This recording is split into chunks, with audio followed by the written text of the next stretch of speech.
Judge Morrison! Judge Morrison! Come quick! 12-year-old Billy Watson burst through the courthouse doors on the morning of September 3, 1879, his face pale with terror and his small fists clutching a blood-stained Apache headband. There's been a killing up at Willow Creek, and they're saying it was young Kane who done it. The boy's words would shatter the carefully maintained peace of Pine Valley and force the most honest judge in New Mexico territory to choose between justice and his family's survival. Judge Samuel Morrison looked up from the legal papers scattered across his oak desk, his weathered face immediately registering the gravity in young Billy's voice. At 52, Morrison had spent 15 years on the frontier bench, earning a reputation as the only judge in 3 territories who couldn't be bought, threatened, or swayed from the path of legal righteousness. But what Billy Watson was about to tell him would test that integrity in ways Morrison never imagined possible. "Slow down, son," Morrison said gently, rising from his chair and placing a steadying hand on the boy's trembling shoulder. "Tell me exactly what you saw." Billy had been one of Morrison's unofficial messengers for 2 years, a reliable boy whose father worked the Morrison family ranch. If Billy said there was trouble, Morrison knew from experience that trouble was exactly what they had. "I was up at Willow Creek, checking on our strays when I heard screaming." Billy gasped, still fighting to catch his breath from his hard ride into town. "Apache screaming, Judge Morrison. Not the war cry kind, but the kind that comes when someone's dying real bad."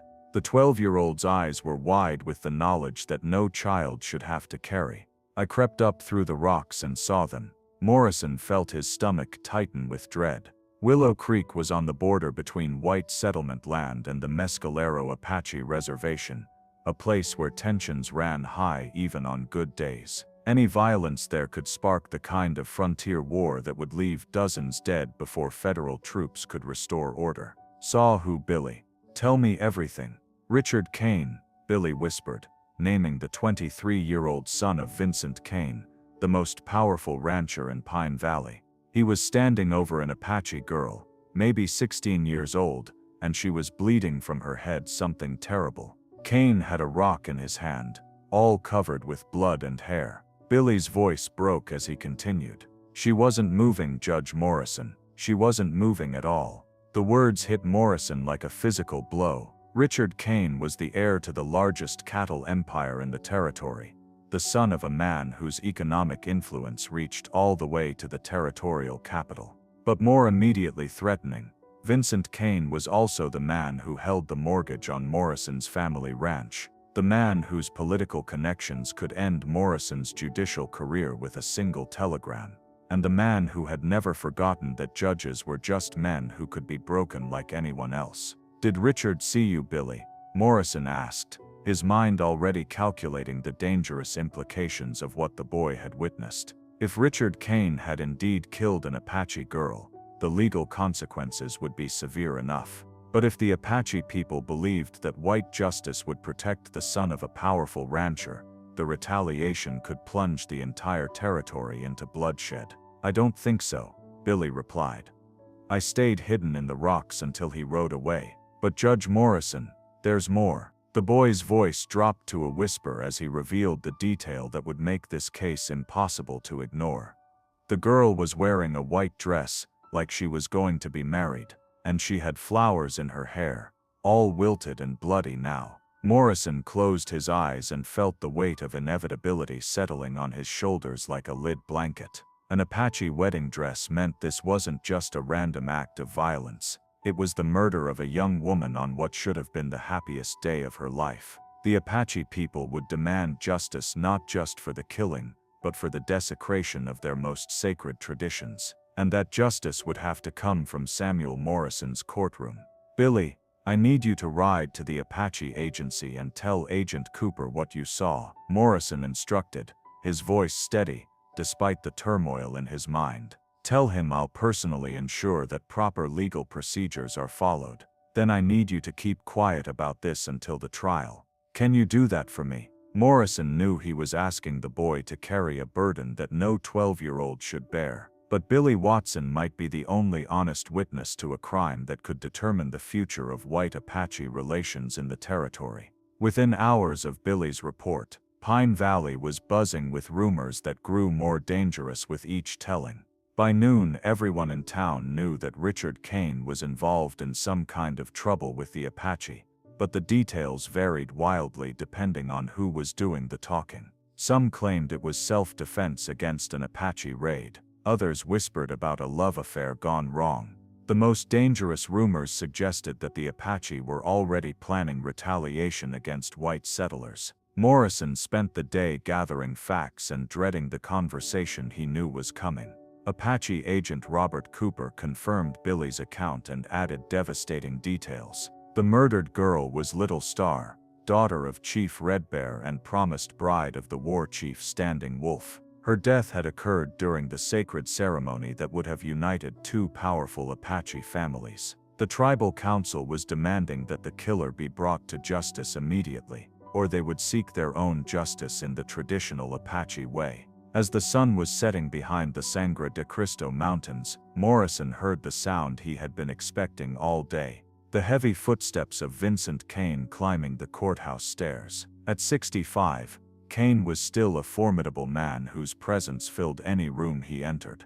He had built his cattle empire through a combination of shrewd business sense, political connections, and the kind of ruthless determination that brooked no opposition from competitors, weather or legal obstacles. "Samuel," Kane said, as he entered Morrison's office without knocking, his voice carrying the casual authority of a man accustomed to immediate obedience. "I understand there's been some kind of misunderstanding involving my son Richard. I'm here to make sure this situation gets resolved quickly and quietly before it gets out of hand." Kane's tone suggested that he viewed Apache deaths as problems to be managed rather than crimes to be prosecuted. Morrison looked up from the arrest warrant he had been reluctantly preparing and met Kane's steel-gray eyes without flinching.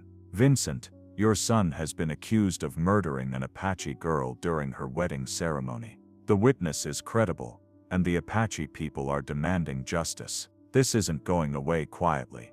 Morrison's words were carefully chosen, but he could see Kane's expression darkening with each syllable. "Now, Samuel, let's be reasonable here," Kane replied, settling his considerable bulk into the chair across from Morrison's desk. "We both know how these Apache accusations work. They get upset over nothing, blame the first white man they can think of, and then demand blood for some imagined slight." Kane's casual racism was delivered with the confidence of a man who had never seen his worldview challenged. "Richard may have been in the area, but that doesn't mean he killed anyone." Morrison set down his pen and looked directly at the man whose financial support had made his family's survival possible during the harsh frontier years.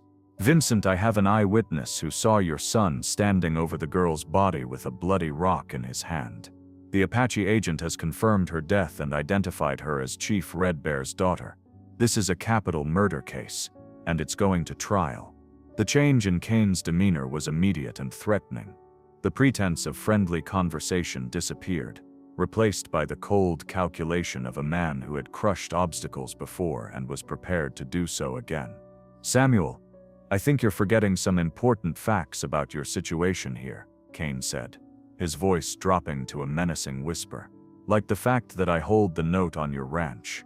Like the fact that your wife's medical treatments cost more money than a judge's salary can cover. Like the fact that territorial judges serve at the pleasure of men who appreciate cooperation." Morrison felt the familiar tightness in his chest that came whenever Kane reminded him of his family's vulnerabilities. Ellen Morrison had been fighting consumption for 3 years, requiring expensive treatments that had drained their savings and forced them to mortgage their ranch to Kane's bank. Their 2 children, 15-year-old Sarah and 10-year-old David, depended on Morrison's judicial salary for their education and their future. Kane's threats weren't empty. He had the power to destroy Morrison's family financially and professionally. "Vincent," Morrison replied, struggling to keep his voice steady, "I took an oath to uphold justice without regard to persons. I can't ignore a murder because the killer's father has political connections." But even as he spoke the words, Morrison could feel the weight of his family's dependence pressing down on him like a physical force. Kane leaned forward, his eyes glittering with the confidence of a predator who had cornered his prey. "Samuel, let me make this simple for you. Richard was nowhere near Willow Creek yesterday. I have 3 ranch hands who will swear under oath that he was working cattle with them all day. Your witness is a 12-year-old boy who probably saw shadows and imagined the rest." Kane's smile was cold and calculating. "You call off this investigation, and I'll not only forgive the outstanding balance on your ranch mortgage, but I'll pay for Ellen's treatment at that sanatorium in Denver she needs so badly." The offer hung in the air between them like a physical presence. Morrison knew that Ellen desperately needed the specialized care that only the Denver sanatorium could provide. He also knew that losing the ranch would mean financial ruin for his family and the end of his children's educational opportunities. But accepting Kane's offer would mean letting a murderer go free and betraying everything Morrison had stood for during 15 years on the bench. "And if I don't?" Morrison asked, though he already knew the answer. Kane's reputation for dealing with obstacles was well established throughout the territory. "Then Richard's alibi witnesses will still testify, but you'll find yourself facing charges of judicial misconduct for pursuing a case without sufficient evidence." Kane replied with practiced ease. "Your family will lose the ranch, Ellen won't get her medical treatment, and you'll be lucky to find work as a store clerk in some town where my influence doesn't reach." Kane paused to let the threat sink in fully. "And Samuel, my influence reaches very far indeed." Morrison stared at the arrest warrant on his desk and felt the weight of an impossible choice settling on his shoulders. On one side lay justice for Little Star, a young Apache woman whose life had been brutally ended on her wedding day. On the other lay the survival of his own family and his wife's desperate need for medical care that only Kane's money could provide. The moral clarity that had guided Morrison's career seemed to blur in the face of such stark personal consequences. That night, Morrison lay awake listening to Ellen's labored breathing and wrestling with the decision that would define the rest of his life.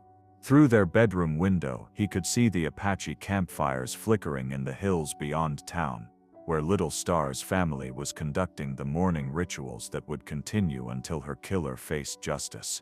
The weight of their grief and the weight of his own family's needs seemed to press down on him with equal force. The next morning brought news that made Morrison's decision even more urgent. Apache Agent Cooper reported that Chief Red Bear and Standing Wolf were struggling to control the younger warriors who wanted immediate revenge for Little Star's death. If the white man's court didn't provide justice within 3 days, the Apache would seek their own justice through traditional means. The threat of frontier war was no longer theoretical pressed, it was a ticking clock that counted down toward bloodshed with each passing hour. Morrison called his first witness that afternoon, Billy Watson, the 12-year-old boy whose testimony would either convict Richard Kane or be dismissed as the imagination of a child. As Billy raised his small hand to take the oath, Morrison could see Vincent Kane sitting in the front row of the courtroom, his presence a constant reminder of the consequences that awaited both the judge and the witness, if they chose the path of truth over the path of survival. "Billy," Morrison said gently, his voice carrying clearly through the packed courtroom, "I want you to tell this court exactly what you saw at Willow Creek 2 days ago. Take your time, and tell us everything you remember." Morrison knew that the boy's testimony would either save or damn them all, but he also knew that 12-year-old Billy Watson was perhaps the only person in Pine Valley brave enough to speak the truth, regardless of the consequences. Billy's voice was small but steady as he described finding Little Star's body and seeing Richard Kane standing over her with the bloody rock. His account was detailed, consistent, and delivered with the kind of honesty that only children possess before the world teaches them that truth can be dangerous. When Kane's lawyer tried to shake Billy's testimony with aggressive questioning, the boy never wavered from his account of what he had witnessed. But then came Kane's defense, and Morrison watched his hopes for simple justice crumble before his eyes. 3 ranch hands testified that Richard Kane had been working cattle with them all day on September 2nd, providing him with an unshakable alibi for the time of Little Star's murder. Their testimony was smooth, rehearsed, and backed by the kind of confidence that comes from knowing they would be well compensated for their cooperation. More devastating still was the testimony of Dr. Harrison Mitchell, the territorial coroner who had examined Little Star's body. Under Kane's lawyer's questioning, Dr. Mitchell testified that the girl's injuries were consistent with a fall from horseback rather than a deliberate attack with a rock. Her death, he suggested, could have been a tragic accident that Billy Watson had misinterpreted through the eyes of a frightened child. As the testimony continued, Morrison found himself trapped between his legal training and his moral convictions. The evidence against Richard Kane was damning but circumstantial, based primarily on the testimony of a 12-year-old witness whose account was being systematically dismantled by experienced lawyers and well-paid witnesses. The technical requirements of legal proof seemed to be protecting a guilty man, while Morrison's own family hung in the balance of his judicial decision. The turning point came on the second day of the trial, when Morrison called his most dangerous witness, Chief Red Bear himself, who had been given permission to testify about his daughter's final hours. The old Apache leader's testimony was delivered through a translator, but his grief and dignity needed no interpretation. He described Little Star's excitement about her wedding day, her traditional costume that had taken months to prepare, and her joy at uniting two Apache families through marriage. But it was Red Bear's final statement that cut through all the legal maneuvering and political pressure like a knife through silk. "My daughter was a good girl who hurt no one," the chief said, his words carrying the weight of absolute truth. "She died because a white man wanted to take from her what was not his to take.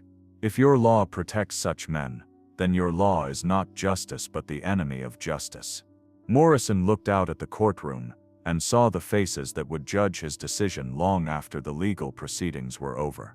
He saw Billy Watson, whose courage in speaking the truth had put him in danger from powerful men who preferred silence. He saw Ellen Morrison in the back row, her pale face a reminder of his family's desperate need for Kane's financial support. He saw the Apache families who had come to witness whether white justice was real or merely another form of white privilege.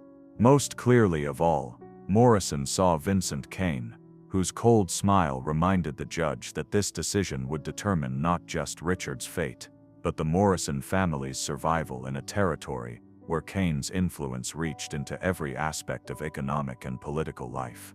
The choice before Morrison was no longer just about legal evidence or judicial precedent. It was about whether he would save his own family by sacrificing justice for another. The moment of decision arrived when Morrison called court to order for his final ruling. The courtroom was packed beyond capacity, with Apache families standing along the walls while white settlers filled every available seat. Outside, Morrison could hear the murmur of crowds gathered to hear news of the verdict that would determine whether Pine Valley would know peace or war in the coming days.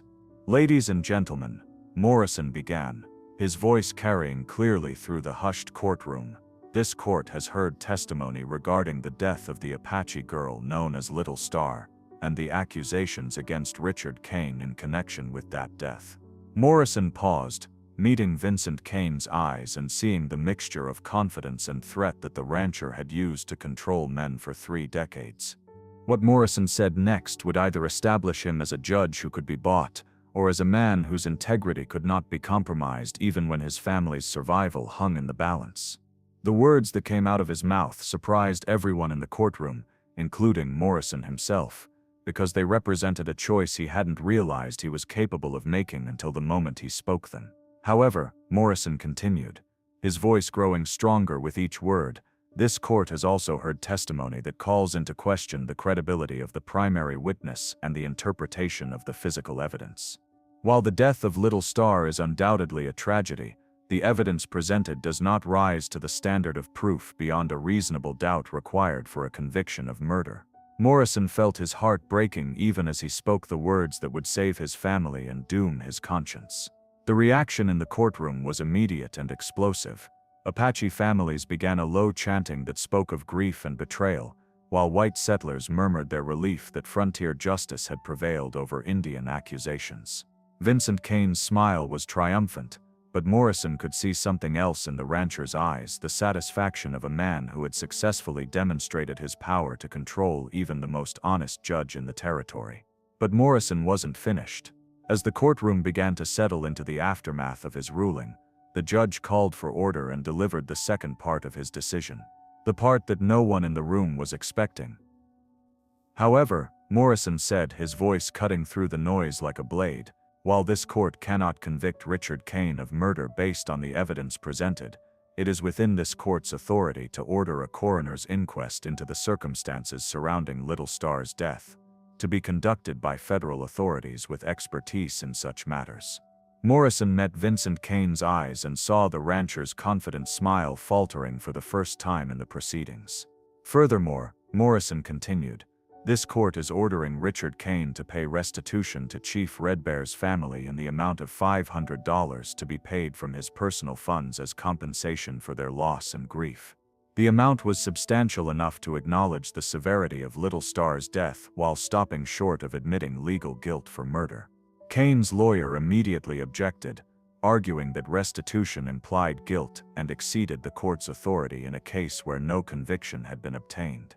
But Morrison had researched the territorial statutes carefully, and he knew that frontier judges possessed broad discretionary powers in cases involving relations between white settlers and Indian tribes.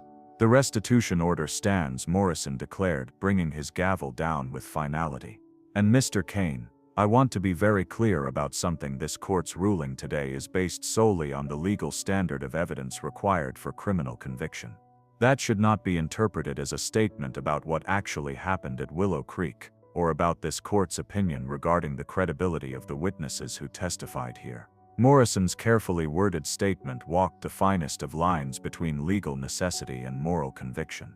He had technically given Kane what he wanted, his son's freedom from murder charges, while making it clear that the court's ruling was based on legal technicalities rather than actual innocence. More importantly, the federal coroner's inquest would bring outside investigators to examine Little Star's death, investigators who might be less susceptible to Kane's local influence. As the courtroom emptied, and the various factions processed Morrison's complex ruling, Billy Watson approached the judge's bench with tears in his 12-year-old eyes. "Judge Morrison," the boy whispered, "did I do something wrong? Did I not tell the truth good enough?" The question broke Morrison's heart, because it revealed the burden that adult corruption places on innocent children who try to do the right thing. "Billy," Morrison said gently, kneeling down to the boy's level, "you told the truth better than any witness I've ever heard. You were brave and honest and everything a man should be when justice is at stake." Morrison paused, choosing his words carefully. "Sometimes the law can't give us the justice we want, but that doesn't mean the truth wasn't worth telling. You did exactly what you should have done." That evening, as Morrison sat in his study reviewing the day's proceedings, he received two visitors who represented the divided reactions to his ruling.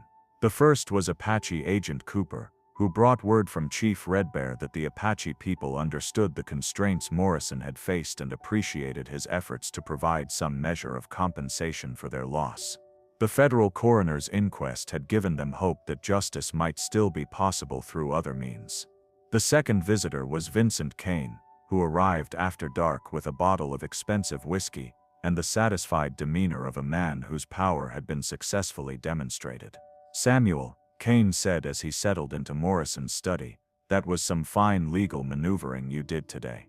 You managed to satisfy everyone while keeping Richard out of real trouble." Morrison accepted the whiskey but didn't drink it, studying Kane's face in the lamplight and recognizing the predatory satisfaction of a man who believed he had successfully corrupted another opponent. "Vincent, I want to be clear about something," Morrison replied. "Your son avoided conviction because the legal standard for murder is high, not because he was innocent. And if that federal inquest finds evidence of what I think happened at Willow Creek, no amount of local influence will protect him."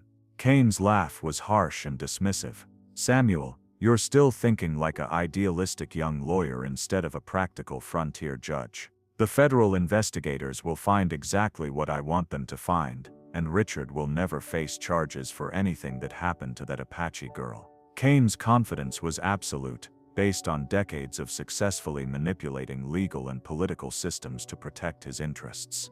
But Morrison had one more card to play, one that Kane didn't know about and wouldn't see coming until it was too late to stop. 3 days earlier, Morrison had written a detailed letter to his old law school friend who now served as a federal prosecutor in Denver, describing the Kane family's pattern of using economic and political pressure to obstruct justice in territorial courts. The letter included specific examples of corruption, witness intimidation, and judicial manipulation that painted a picture of systematic abuse of the legal system. More importantly, Morrison had arranged for Billy Watson and his family to be relocated to Denver under federal protection, where the boy could testify to federal investigators without fear of retaliation from Kane's associates. Morrison's careful documentation of the case, combined with Billy's eyewitness testimony, would provide federal authorities with the evidence they needed to bypass local corruption and seek justice through channels that Kane's influence couldn't reach. The federal investigation took 6 months to complete, but when it was finished, Richard Kane found himself facing federal murder charges in a Denver courtroom where his father's local influence carried no weight. Billy Watson's testimony, supported by Morrison's detailed case file and corroborated by evidence uncovered by federal investigators, proved sufficient to convict Richard Kane of first-degree murder and sentence him to life in federal prison. Vincent Kane's efforts to appeal the conviction and pressure federal authorities ultimately backfired when they led to a broader investigation of corruption in territorial courts. Kane found himself facing federal charges for witness intimidation, bribery, and obstruction of justice that would eventually cost him his ranch, his political influence, and his freedom. For Morrison, the victory was bittersweet. His family's financial situation remained precarious, and Ellen's medical condition continued to deteriorate without the expensive treatments that Kane's money could have provided. But Morrison discovered that his reputation for integrity, even when tested by impossible circumstances, attracted support from unexpected sources.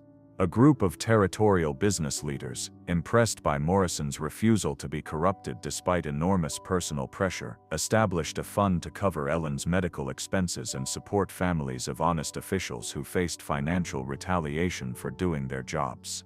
The fund not only provided the Morrison family with the resources Ellen needed for her recovery, but created a precedent for protecting public servants from economic pressure designed to compromise their integrity.